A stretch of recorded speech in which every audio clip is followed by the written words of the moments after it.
I call it the business of doing business. And sometimes Hmm. we get shocked when we see like, dang, I gotta pay for an accountant. Dang, I gotta file for this. Dang, I gotta pay these registration fees. But those are the things that allow you to stay in business. He pays less taxes than his secretary does. Why? Because Mhm, she's a W mhm. 2 employee. He is an investor. So it's like with McDonald's, they're not in the restaurant business; they're in the real estate business, right? Just pattern recognition and mergers and acquisitions. Like marriage is a merger, right? Starting a business and gathering market share, that's acquisition. So today we have building with us a gentleman who has been committed to developing business in Baltimore for over 20 years. His background ranges from accounting to tax strategist, financial planning, business consulting, and a lot of other things about getting skills and resources to build businesses. Now, he and I have mutual friends and associates, and I see him around town, and I'll be honest, I never seen this brother not in a suit.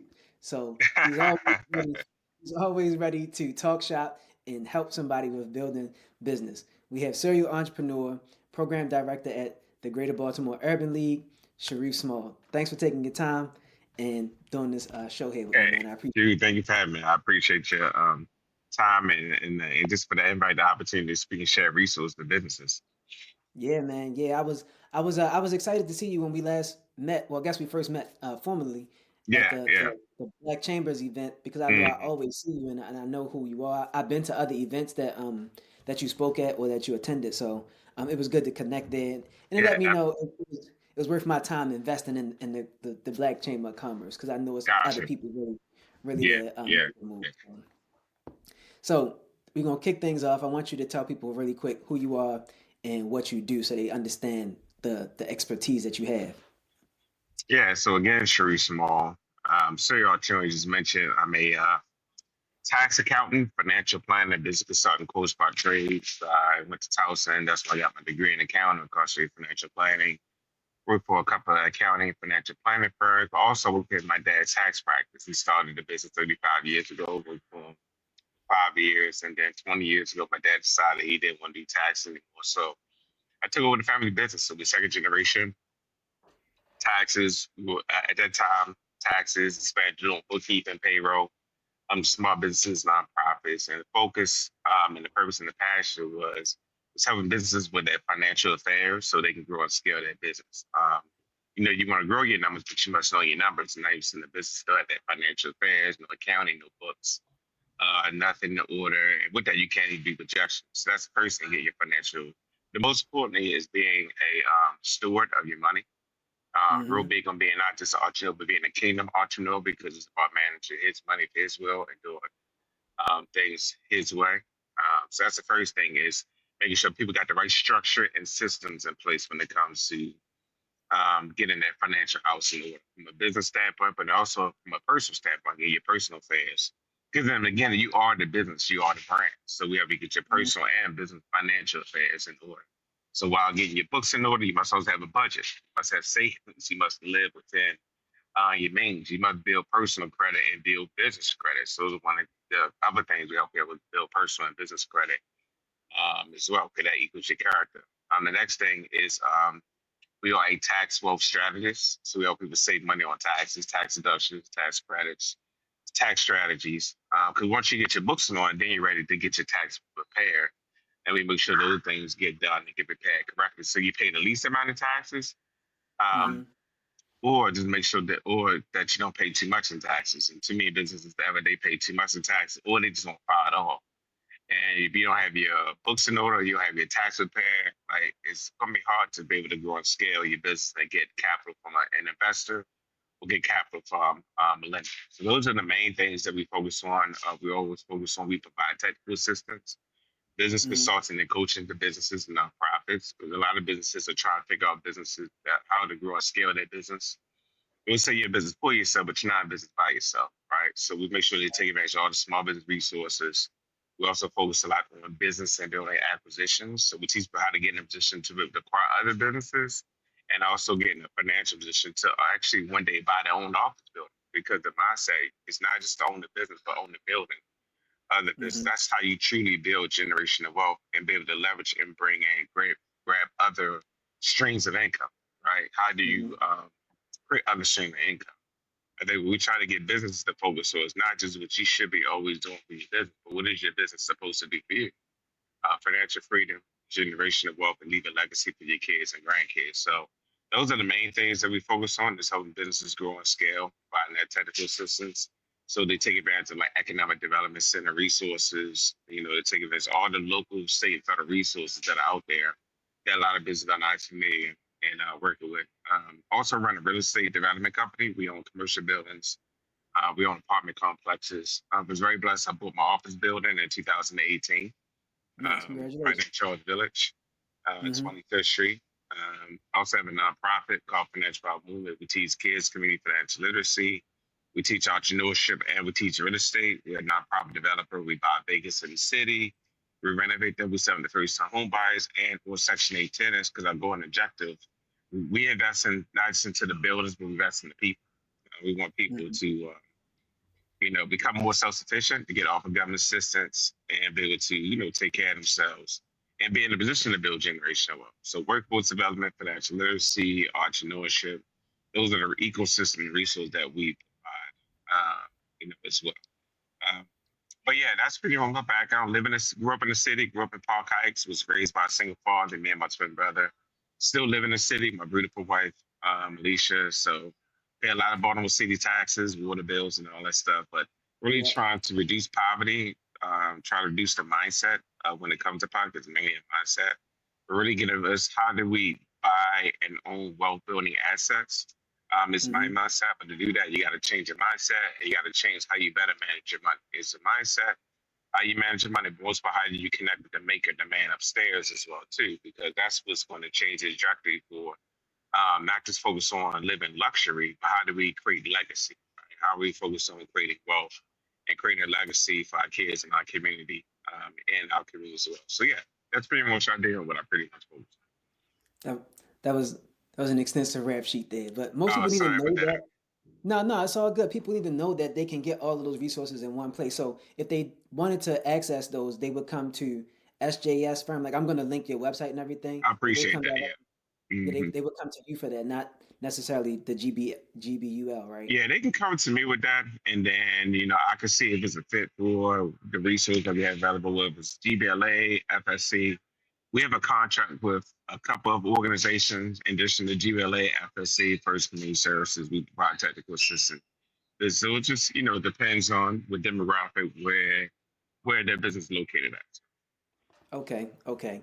So I'm gonna bring it back down to, let's say, an entrepreneur that's they hitting their first six figures in annual revenue, right? Um, and I'm pretty sure that's typically who you're working with because you're doing tax planning and stuff like that for small businesses. So they generating some kind of revenue. Yeah, What are yeah, some yeah. of the main What are some of the main issues? Like what's maybe the top one or two issues that you see a lot of black business owners um, get into? And I'm Man, asking that because well, I'll let you answer and I'll man, it's a continue. great question. The biggest issue is that they don't have good books. Their books not over. So they're making money, but are they making that profit? That's the biggest thing. So that's the first thing to see. They don't have good books. They don't have no accounting system, no QuickBooks, no nothing. So they don't know the numbers. And then the second thing is they haven't filed their tax in a couple of years. So businesses are all over the place. So our goal is to add order and add structure and add systems and principle in place. So it's like, you got to have some guidance when it comes to, starting and growing as well as even buying a business well. So we kind of hold your hand through the process as you are making 100,000, which is great. But a lot of them don't even know if they make a profit or if they even ever need to restructure um, how their business is filed was structured. They may have started off as an LLC, but then when you start netting over 20, 30,000, because you gross in 100, but you're netting 20, 30, 40,000, now you should think about how do you W-2 yourself, right? So when it comes to that, Hmm. should I become an S corporation, right? So we kind of help businesses make those decisions when it comes to starting, but also when it comes to the growth of the business. But I'll say those are the two biggest things. And I will add three. Keeping good book, not having no books, not having no accounting system in place, I'll say is number one. Number two, not filing their taxes, but not having them filed the right way. And I would say the third thing is credit, cash flow, not tracking their cash flow and not having good, not having good credit. 'Cause a lot of people, they may be making money, but then their credit shot because they use that credit, personal credit, for business stuff. And you're not supposed to do that. When I think about establishing business credit, so you can use that because number one, business credit for the most part is not only a personal credit report, but then they want to put all this money in their personal credit, affecting their credit. So I would say those are the top three things. There's a number of things, but I would say those are the top three. Hey, quick break in the episode. As you can tell, my man Sharif is a pro in the game. So I decided to take all of Sharif's insight from this episode and put it into Sharif's business playbook. So you can download 20 years of business insights, tax strategy, and personal development for free at the link in the description. Now let's get back to the show. Thanks for that. I appreciate that. That's something that we need to know. I'm definitely going to document that. And you said something that I believe a lot. Like you're more experienced in seeing other businesses than me. But even in my business and when I talk to people or consult about business, I try to get them to focus on like cash flow in business starting out so they can at least have enough money to pay for like all the fees that come along. I call it the business of doing business. And sometimes Mm-hmm. we get shocked when we see like, dang, I gotta pay for an accountant. Dang, I gotta file for this. Dang, I gotta pay these registration fees. But those are the things that allow you to stay in business. Yeah. And when you have a cash flowing business, you cool. Like you don't have to sweat that as much because you can just account for paying for those things, and then you have still enough resources to pay your bills and invest in Mm-hmm. whatever it takes to give your customers the things they want. So I'm glad you threw that Mm-hmm. third one in there to talk about credit Yeah. and cash flow. Because I think the biggest thing is like you gotta have profit loss statements. Must have balance sheets because you gotta know the financial of your business, but you gotta have a cash flow statement as well too because you gotta see what money's coming in. The cash flow is not always just the profits coming in, but the cash that you're able to get access to. Because Hmm. everybody has a run rate. When people don't pay attention when you can run out of cash, and that does happen, especially nowadays. With the government shut down, people was getting some funding from the government, whether government contracting, they don't have a line of credit or anything or access to some capital. They're gonna run Hmm. out of money. So yeah, these are the foundations of your business, and more unfortunately, most businesses don't focus on that until they seek professional.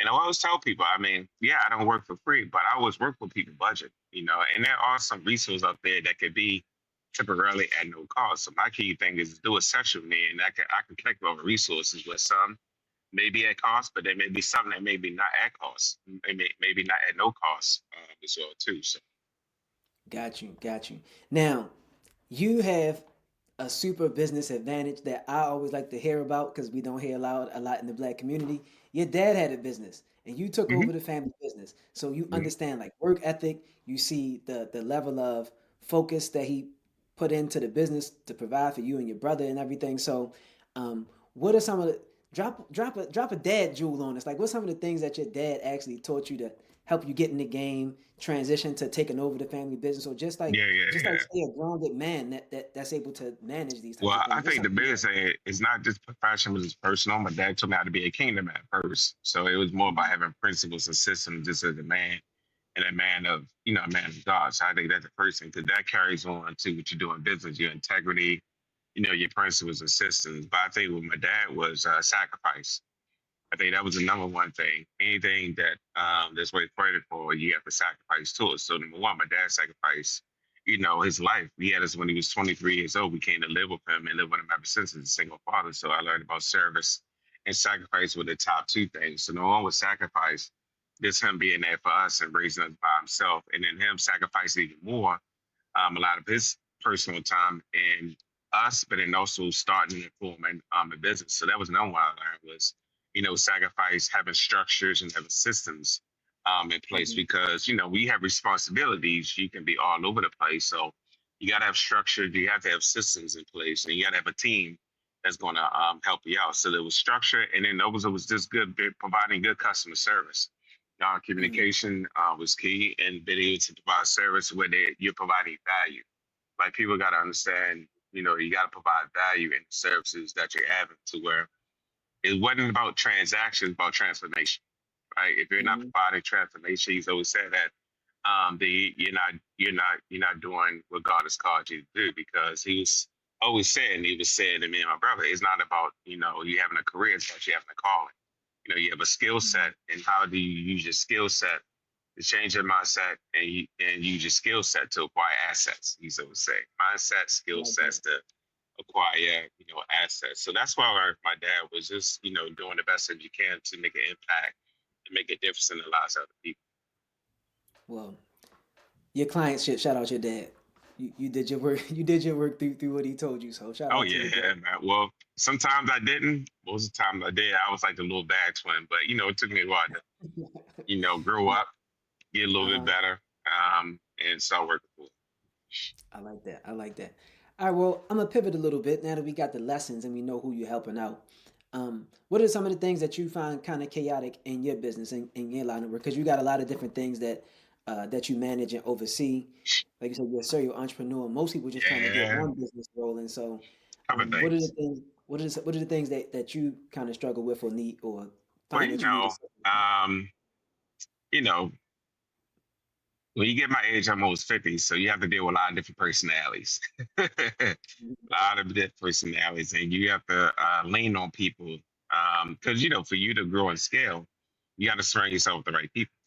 So I think at the beginning, I surround myself with the wrong people as opposed to the right people. And it wasn't like they were bad. Mm-hmm. They were bad people. I mean, everything. They do. It was just, sometimes you just on different levels and different tiers. Like you're trying to go to X, Y, and Z, and they're just okay with A, B, and C. And I Mm-hmm. just want more out of life. And you want that for your team. So I think the key thing was just make sure you have the right team in place for my accounting practice, and then also for the real estate. So just having the right team in place and the right members in place and the right people in place. So you just want to make sure things align with your principles and with your system. Because sometimes you want to hire some people and you think it's going to work out and it doesn't. So I think that's always been can be the biggest challenge, the biggest struggle. And plus, on top of that, unfortunately now, there are a lot of people that just don't want to work. It's a different generation right now. It's like people want. It's a microwave society. People want it. It's like they want the end result, but they don't want the process. And everything is a process. So Yeah. I Yeah. think that's probably the challenging part. I think is right now. It just I think I have a good team in place. Now, but I think you still have your challenges here and there because again, everybody mindset is different. People. You can't expect everybody to see it your way all the time, and just Yeah. being open as well too. Not think that you know everything, but I think that could be the biggest challenge is being able to rely on people as much as you would like to, and times you're able to do that, and times it can be a challenge because you have high expectations of the way you want things to get done. It doesn't get done the way you would like to because it's your name, it's your brand, it's your business, and it's your baby, and not everybody may not see that. So I would say that's probably the biggest, the biggest challenge is hiring people, partnering with people, and just make sure Mhm. it aligns with your principles and your systems, and your purpose in life. So when you managing that, like that was tough for me, like hiring people, Not for and everybody. it is for most people. So when you are making that hiring decision, how are you gauging like skill level versus like skill compatibility versus like personal compatibility? Yeah, How do you make that work? it could be a case by case because I mean I'll take someone that has integrity and may not have the 100% full skill set that I may not be looking for yet because that's where training Yep. comes in. So long as they're good people and they're willing to work hard and do right, I don't mind training people. Because I've had some Okay. people that look good on paper and you think it's great and they know their stuff, but it just doesn't align personality, right? They know this stuff, but they lazy. Yeah. So I think that's the key thing right there. Is like, I have a good, I have an HR person that I work with.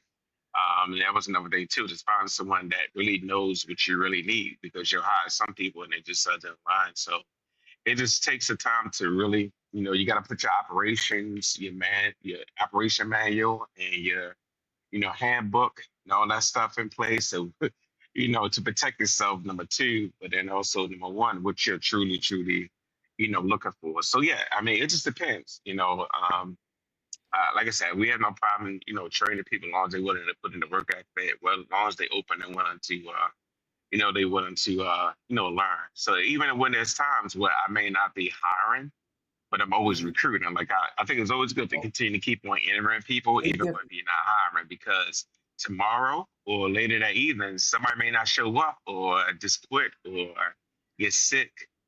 So You always gotta have a backup with a backup, plan, man. So yeah, you always gotta be. I'm always interviewing people, even when I'm not hired. You have to be because workforce development, and all that stuff is the name of the game. So Nah, I like that. I like that because I think about that alongside of something like when you're in business, I think that you should never stop marketing. You always have to market, right? But because your businesses should be growing, you should always be recruiting. You may not be hiring, but and recruiting is like seeing who got good skills. Like I hmm was in food and beverage, right? So I had a juice bar, and this is I'm so glad you said that because I want people to you can't turn it off. Like once you run something, people are relying on you to win or hmm make the right call so you all can win.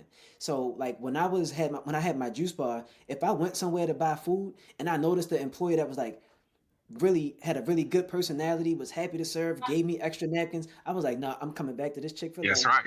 You know, and Recruit. I had when I thought I had to snipe people, people would come over to when you make yourself a decent leader and you can evaluate that, people will want to come work for you. But if you're showing interest in them, they don't necessarily feel recruited, but you knew like, hey, this might be a good space for you if you ever need to change your mind. Well, I'm gonna send you. At least I'm gonna send you the. I'm gonna send you the application first, or put you on call. Like Yeah. you're right about that. You have to hmm always be recruiting and evaluating like people who could be a really good hmm fit. But because they don't, the people who are already good don't. They already got a job. So hmm you're hmm not gonna find the best And people starting out. what I what I've learned is that you have to market your business internally as well as externally. So it's like, yeah, Yeah, you're trying to get clients, but it's like internally, you get want to grow and scale. So you got to be able to offer benefits. You got to create a work environment. Like you got to recruit internally too. So even when I speak at college campuses or speaking at universities, I'm recruiting at the same time. Even when they ask me, "Is to come and speak and share my life?" I tell them what positions I have available yeah, because you got to get talent, man. Talent is everything, man. So you always got to be looking to grow and scale. So anywhere you go, I mean, when I had my FedEx route business, man, I had some drivers. I would get Uber Eats and all that. I had a FedEx route business, man. I was recruiting Uber Eats drivers, like, hey, Amazon drivers, like, hey, you ever thought about, like offer some better benefits? So any service or industry that I was in, that I was connected to, I was looking to grow and scale because it's all about relationships. You got to build yep, a yep. relationship with people. I would say relationships and resources equals revenue. I'll call it the three R. Relationship and resource always equals revenue. I'm just taking notes. Thank you for sharing. uh, so, um, I want to ask you this one thing before we get to the next part of how the interview flows. And right now, like we have the government layoffs, we got everybody in fear of AI taking their job. Are you using any kind of like AI tools? Like, what kind of processes do you automate in your businesses, and how Yeah, has it worked? man. I start using Zapier. I'm not sure if you heard of Zapier. Mhm. Oh my Yeah, yeah, goodness. Yeah, and AI agents, that's like that. And then I have two virtual assistants, not just one, but I have two virtual assistants. Because again, I have them both part time. Because again, sometimes things happen. You got to have one assistant back up another. But yeah, I'm using Zapier. Uh, also for my CRM, I use HubSpot. I use more than one. I use HubSpot. I use Google Docs, Google yeah. Workspace. So it's a number of things that I put in place. So things that get done automatically. So I did have in my tax accounting business, since we don't do taxing, we do more strategies. I have more Hmm. partners than employees. It works out better, just to be honest with you, because I like work with people who help them form their own business. So like I hired this intern from Howard University. I hired him last month. I was just at an event, and what I told her was, I'm not going W-2 you, but I was like, we thought about starting a business. He said, yeah. So, well, I have him form his own LLC, and now I'm paying this company to do marketing, to do all that Yep. stuff. So it's like instead of him getting number one, I don't like paying payroll taxes. I just don't.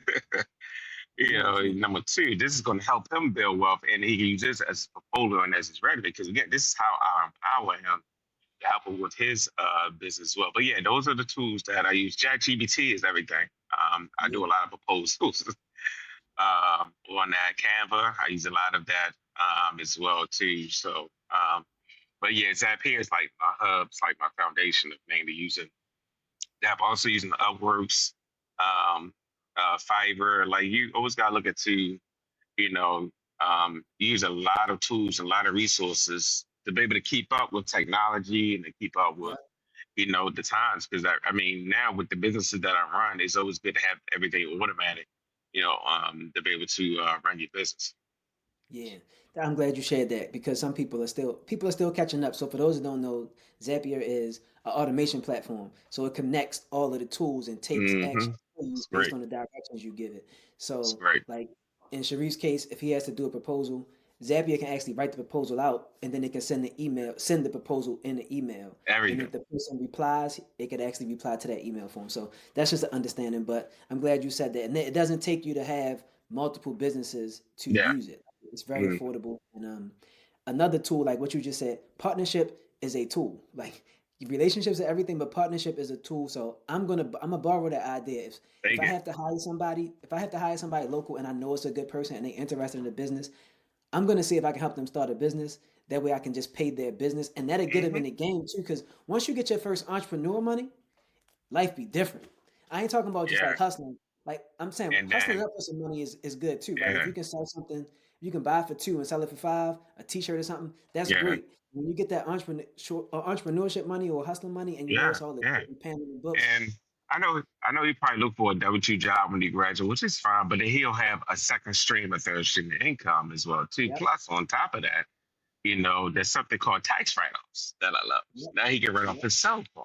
Now he can write off yep. his mileage.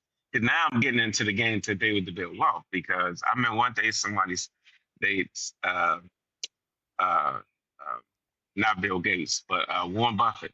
He pays less taxes than his secretary does. Why? Because Hmm. she's a W Hmm. 2 employee. He is an investor. So like Yep. that's the mindset that I try to teach young people is I know y'all looking to graduate, look to get that W-2 income, which is great, but don't just rely on that. Leverage that. Create a business on the side. Create other streams of income. Buy some multi units. Buy a business. Right? I'm trying to get them to think outside the box because there's no such thing as job security or social security. They take the security out of it. The only security is with the man upstairs. So it's like you got to think of how you're going to stay afloat, how you're going to be able to improve your quality of life. And to do that, you got to have, God is about multiplication, multiple streams of income, and then turning that active income into passive income. So no matter what happens, you're still getting money coming in. I love it. I love it, and I like that you brought that back up. I watched the interview of yours. I remember you talking about like black people need to do better and we need to get in the game. And you didn't talk about this in that interview, but you actually help people get in the game. Like what you just said gets people in the game, right? Mm-hmm. Instead of just hiring them, you help them build a business and then you employ that Mm-hmm. business. So that's really dope. So we're gonna go into the last part where you've been dropping a whole lot of jewels already. But let's just say we're gonna go back to the six-figure entrepreneur. They getting in the game. So they want to grow their business. Now I know it's specific to what the business is. You talked about the main three things with filing your taxes, having the books, and Credit, business cash. credit.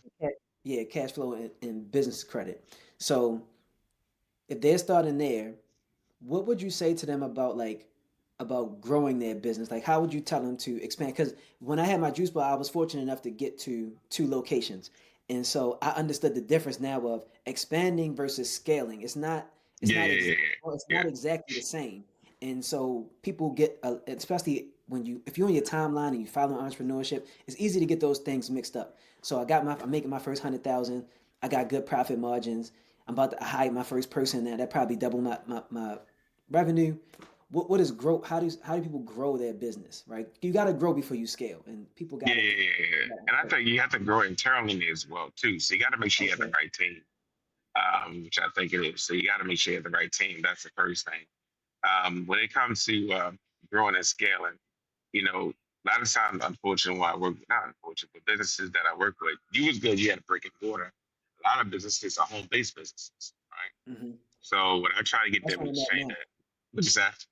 That's where I'm at now. So I'm just gonna take this as a Yeah, coaching call. yeah. So that when it comes to growing and scaling, is from an internal standpoint to an external standpoint, is by your building. So it's like with McDonald's, they're not in the restaurant business; they're in the real estate business, right? They Right. own the land, they own the buildings, and then they lease the land to franchisees. So you really want to make sure you connect with any of the government resources that are out there because when it comes to workforce development, they got incentives. right? You got apprenticeships, you got internships. So you got to make sure you're taking advantage of the system. So you got to make sure you have systems in place to grow and scale. And a lot of people don't have the system. So that's the first thing.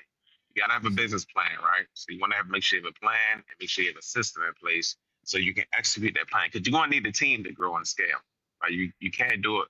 You can't scale without people, right? And you got to make Mhm. sure they're trained the right way.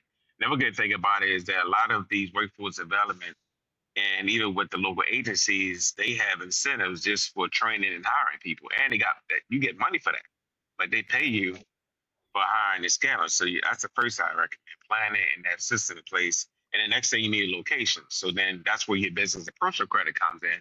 So you want to look into acquiring that building, right? Because if you buy a building, say you leasing the building, you're gonna have a terrible landlord. But if you own that building, it's a different ballgame, right? So I highly recommend. And then also that's where the tax incentive come in because as you start growing from making 100,000 to 500,000, you want to make sure that you're able to take advantage of all those tax benefits as well. So I'm so glad. I'm glad you're bringing this up because I never thought about that. I thought about it in a brick and mortar space because I understand McDonald's.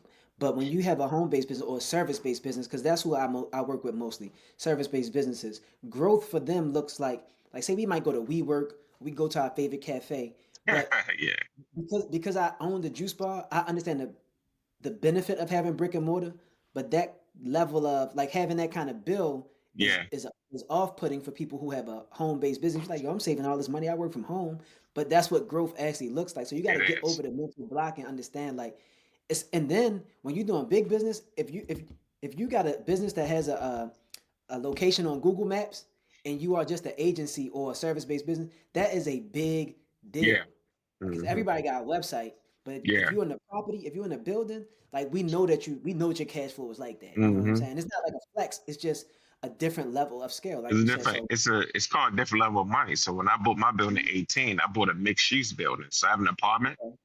above the office. So I rent that out to doctors and nurses. So whether I'm at my office or not, is making money for me, right? So that's where you turn the active income into passive income. So you got to make your money work for you as much as as much as possible.